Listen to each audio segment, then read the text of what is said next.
Bismillahirrahmanirrahim. Assalamu alaikum, dear viewers, dear students. Your biology instructor, Professor Dr. S.N. Majeed. Welcome back to Biology Hub. Biology hub के channels के ऊपर working जारी सारी है। अल्हम्दुलिल्लाह सुम्मा अल्हम्दुलिल्लाह। हमारा जो काफ़ी हद तक जो हम सिलेबस है वो कवर डे बाय डे कर रहे हैं। मैं ज़रा माइक को देख लूँ, जी ऑन है, ठीक है। तो it's too much tough for me कि मैं इस वक्त इतनी रात के अंदर ये एक लेक्चर रिकॉर्ड कर रहा हूँ। तो आपसे रिक्वेस्ट एक यही है कि इसको पूरा वॉच किया करें। वॉच करने के अलावा बड़े मज़ेदार के की पॉइंट्स होते हैं। मैं अब से थोड़ा बहुत ये रखना है आप बच्चों के लिए कि जिसमें लाइक कॉन्सेप्चुअल तो होता ही होता है, लेकिन साथ ही साथ आपने शॉर्ट क्वेश्चन, एक बच्चे ने कहा था कि सर क्वेश्चन जो हैं वो कैसे सॉल्व करने हैं, ये कितने पॉइंट्स लिखे तो हमें 2 नंबर मिल सकते हैं शॉर्ट क्वेश्चंस में। तो इसका हल मैं आज इंशाल्लाह ताला बताता हूँ आपको, ठीक है, कि किस तरह आप 2 नंबर जो होते हैं वो ले सकते हैं। आज का जो लेक्चर है, लेक्चर चैप्टर नंबर 16 से है। पहले वो लिख लेते हैं। This one is a chapter number 16, support and movement. ये बेटा हमने नियत की हुई है कि चैप्टर्स पूरे हमने अच्छे तरीके से एक एक पॉइंट को क्लियर करना है तो करना है, ठीक है। सबसे पहले पॉइंट देखते हैं, व्हाट इज एक्सोस्केलेटन, ठीक है। एक्सोस्केलेटन हम कहते हैं this one is A external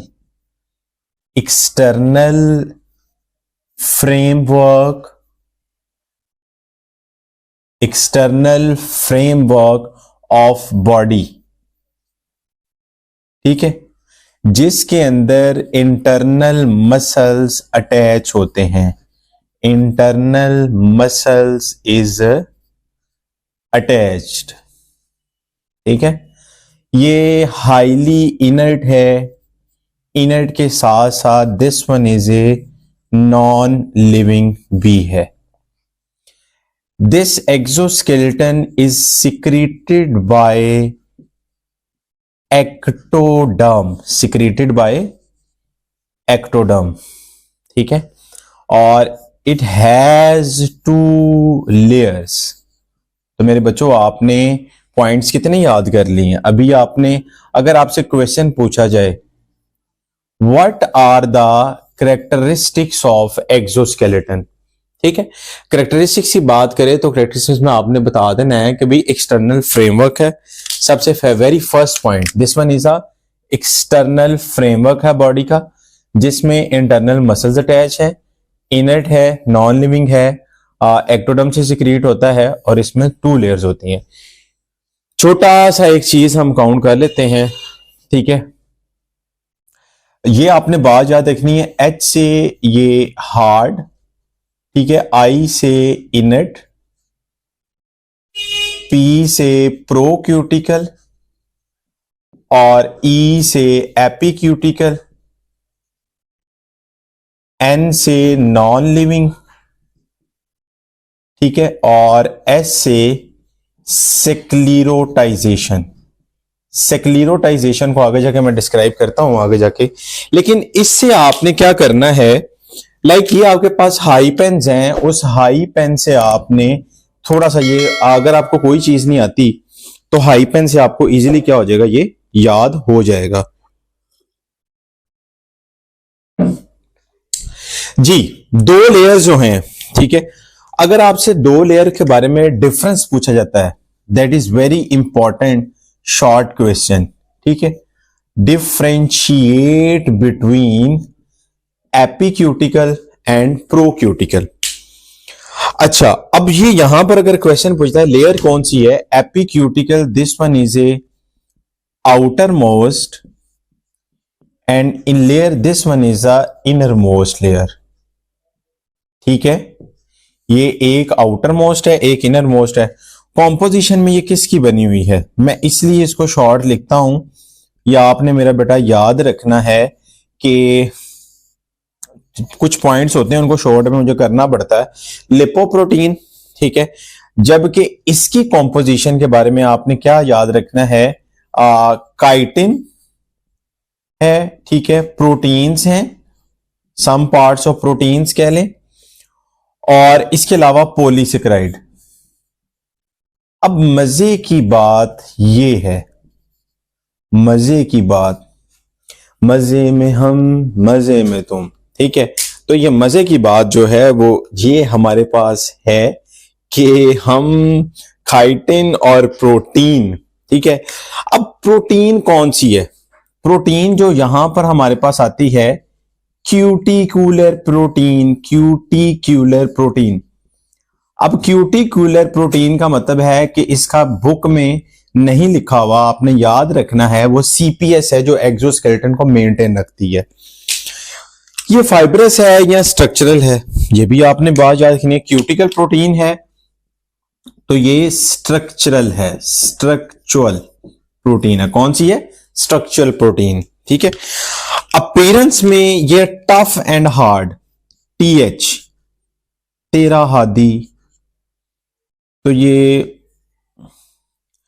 tough और क्या है? हार्ड है।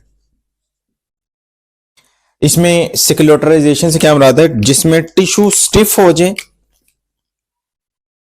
टिश्यूज स्टिफ एंड हार्ड, ठीक है।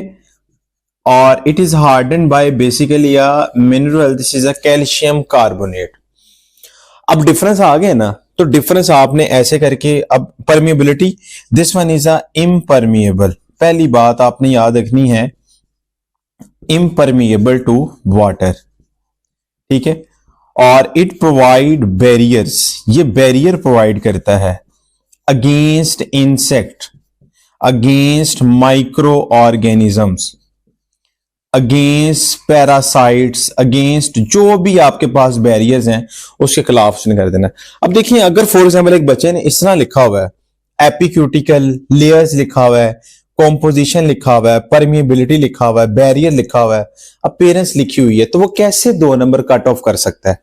कि कर सकता है? बताएं जरा, आप अपने ही माइंड से जरा बताइएगा कि वो कर सकता है, बताएं जरा, शाबाश। नहीं कर सकता जब तक कि बच्चे ने एग्जैक्टली वर्ड टू वर्ड। अब ये देखें, एपिक्यूटिकल, ठीक है, प्रोक्यूटिकल, डिफरेंस ऐसे लाइन लगा के, और लास्ट पे भी आप इस तरह करके ना डबल लाइन लगा दें। मैं कहता हूं अगर फॉर एग्जाम्पल एक बच्चा है या एक लड़की या लड़का है,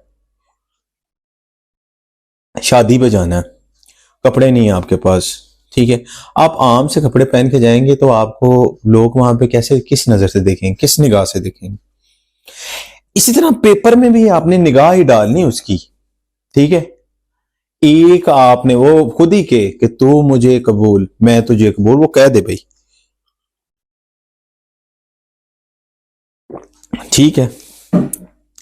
उम्मीद करता हूं आपको यहां तक चीजों की समझ आ गई होगी। अब आगे चलते हैं, हम चलें आगे, चलो चलते हैं आगे।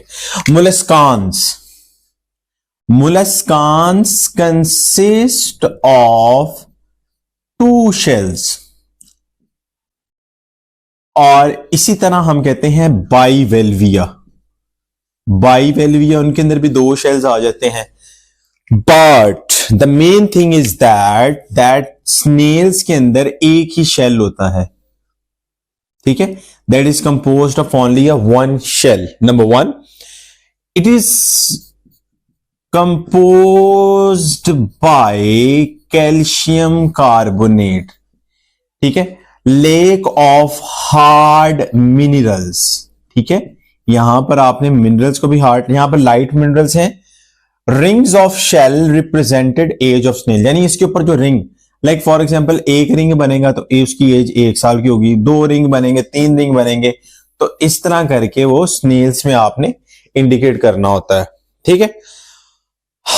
एडवांटेजेस, एडवांटेजेस में आपने बहुत प्यारे अंदाज से लिखना है, इट प्रोवाइड प्रोटेक्शन। पहली बात आपने एक्सोस्केलेटन की याद रखनी है। अब पेपर में क्वेश्चन आए, what are the examples, for example what are the examples of exoskeleton, molluscans, snails, bivalvia, तो 3 एग्जांपल हमने दी हैं। उन 3 एग्जांपल को आपने याद कर लेना है, ठीक है। इसके बाद हमारे पास बन रहा है what are the advantages, very important short question. Provide protection against enemies, दुश्मन के खिलाफ, ठीक है, एनवायरमेंटल कंडीशन में, ठीक है, और इट प्रोवाइड ड्राइनेस के अगेंस्ट हम कह लें उसे प्रिवेंशन, ठीक है। प्रोवाइड प्रोटेक्शन, इसके अलावा इट प्रोवाइड्स साइट, इसने वो साइट प्रोवाइड करनी है वेयर मसल्स इज अटैच, जहां पर मसल्स क्या हैं, अटैच्ड हैं, मसल्स क्या हैं, अटैच हैं, और बाद में को बनाते हैं रिजीज एंड बार्स, रिजीज और क्या बनाते हैं, बार्स बनाते हैं। एफ से इनका याद रखना, soft thin flexible joints, flexible joints which help in movement, इसकी शॉर्ट थिन और फ्लेक्सिबल ज्वाइंट्स होते हैं जो कि हेल्प करते हैं बाद में हमें मूवमेंट के अंदर। एस पहले कर लेते हैं, एस में याद रखिएगा इनके अंदर होते हैं सेंसरी रिसेप्टर्स, और सेंसरी रिसेप्टर का जो ग्रुप होता है उसको हम कहते हैं सेंसीला। सेंसीला बेसिकली कहां पे नजर आते हैं आपको, लेंजेस में नजर आएंगे, एंटीना में नजर आएंगे, एंटीना में नजर आएंगे। हां, इसकी बॉडी के अंदर पोर्स होते हैं, पोर्स फॉर जीएस, जीई लिख लें, गैसियस एक्सचेंज के लिए। दोबारा नोट कर लेते हैं, सबसे पहले आपने इसको याद रखना है पीएसएफ, पाकिस्तान स्टूडेंट फेडरेशन, और एक और पीएस, पीएसए पप्पू सलमान, उससे आप याद है पीएसएफ, पीएस याद है यहां से नहीं है, Pakistan student federation, Pakistan students, इस तरह करके आपको याद हो जाएगा इजीली। पहला पॉइंट आपने प्रोवाइड प्रोटेक्शन, प्रोवाइड साइट, फिर नंबर आपके पास आ गया फ्लेक्सिबल उसके ज्वाइंट्स हैं, फिर उसके बाद आ गया आपके पास पोर्स हैं, फिर उसके बाद आ गया जी एस सेंसीला रिसेप्टर्स हैं। Animal do not grow, animal do not grow with in exoskeleton, animal grow नहीं करता with the in the exoskeleton, जो भी एनिमल है ये उसके डिसएडवांटेजेस में, तो वो अपने आप को खत्म भी करेगा, तो खत्म करने के बाद जो एक स्ट्रक्चर बनाएगा जिसे हम कहते हैं ecdysis.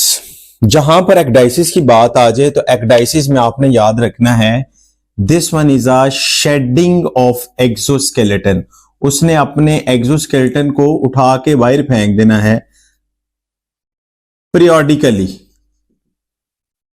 periodically, shedding of exoskeleton periodically, this is called ecdysis, and this is called also known as molting. Hormone, which hormone that play, and that is a ecdysone. Ecdysone is a hormone which can promote the ecdysis, ठीक है। अब यहां पर layers के नाम याद रखिएगा, सबसे पहले नंबर पे epicuticle, procuticle, endocuticle, epidermis, and then is a hypodermis, ठीक है। तो सबसे पहले आपने जो पॉइंट याद रखना है वो क्या पॉइंट है, ये वाली कहलाती है दिस वन इज अ एपिक्यूटिकल के अंदर, यानी ये एपिक्यूटिकल के अंदर आ जाती नहीं, एपी और प्रोक्यूटिकल, और फिर प्लस एंडोक्यूटिकल आएगी तो वो टोटल एक्सोस्केलेटन का structure, epicuticle plus endocuticle is equal to exoskeleton, ये याद रखिएगा। अब इसका मैकेनिज्म क्या है, मैकेनिज्म ये है हाइपोडर्मल ग्लैंड्स, यहां से ग्लैंड्स हैं, डिफरेंट ग्लैंड्स हैं, स्क्रीट हार्मोन्स, ये हार्मोन सिक्रीशन प्रोड्यूस करते हैं which separate the endocuticle from hypodermis, जिसने इस एंडोक्यूटिकल को सेपरेट कर देना है, सेपरेट करेगी तो उससे क्या होगा, फॉर्मेशन ऑफ न्यू एक्सोस्केलेटन, नया बनेगा, और जो फाइनली जो नया प्रोडक्ट बनेगा उसको हार्डन किया जाएगा, finally the product which is harden by the calcium carbonate. मैं इसलिए स्लो स्लो करवाता हूं ताकि, तो सबसे पहले देखिएगा hypodermal gland secrete hormone, secrete secretion which digest the which separate the endocuticle from hypodermis, अलहदा कर देगी, तो उससे नया एक्सोस्केलेटन तैयार हो जाएगा और उसके बाद फाइनली वो बॉडी हार्डन हो जाएगी कैल्शियम कार्बोनेट से। तो ये आज आपका लेक्चर था, that one is a exoskeleton. Completely इस लेक्चर की एक स्क्रीनशॉट ले लीजिएगा और इसको अच्छे तरीके से आपने याद करना है, बहुत इंपॉर्टेंट है। पेपर में क्वेश्चन कौन से आने हैं? एक्सोस्केलेटन की characteristics, differentiate, very important, what are the advantages and what is ecdysis or molting, and that is the exact mechanism उसका explain